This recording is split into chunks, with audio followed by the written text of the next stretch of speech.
आज हम देखेंगे कि कैसे हम पता करेंगे कि कोई दो pair of angle adjacent angles है या नहीं है।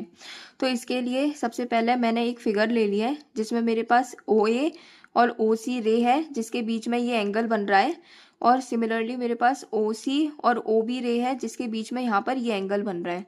तो मैं कैसे पता करूँगी कि ये दोनों एंगल एडजेसेंट है या नहीं, तो उसके लिए कुछ कंडीशंस मुझे देखनी पड़ेंगी।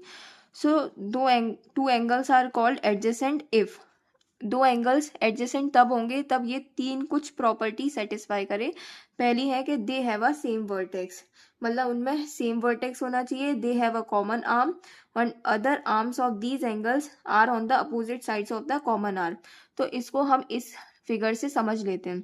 सबसे पहले एडजेसेंट एंगल के लिए दे हैव अ कॉमन वर्टेक्स, तो सबसे पहले मैं इन दोनों एंगल के लिए प्रूफ करना चाह रही हूँ, तो मुझे बताना होगा कि इनमें कॉमन वर्टेक्स है। सिंस मैं देख रही हूँ ओ ए सी में कॉमन वर्टेक्स है O, similarly B O C angle जो बन रहा है उसके लिए भी कॉमन वर्टेक्स है ये, इसीलिए इन दोनों के बीच में कॉमन वर्टेक्स है जो कि ओ है। तो मेरी पहली शर्त तो यहाँ पर सेटिस्फाई हो गई। नेक्स्ट मैं देखूंगी दे हैव कॉमन आर्म।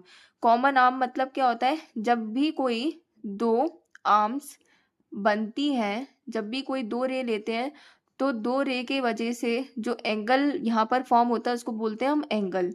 तो यहाँ पर ये जो इसके बीच में कॉमन आर्म होनी चाहिए। सो मैं इधर देख रही हूँ ओ सी क्या है, एक कॉमन आर्म है।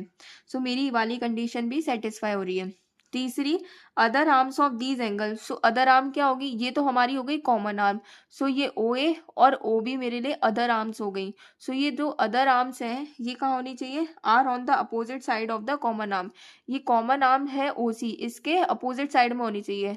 मतलब यहाँ पर ओ सी के ओ ए इधर है और ओ सी के इस तरफ ओ बी है। तो मतलब मेरी तीसरी भी सेटिस्फाई हो गई। इसका मतलब है कि angle A O C and angle B O C कैसे हो गए मेरे पास, एडजेसेंट एंगल्स।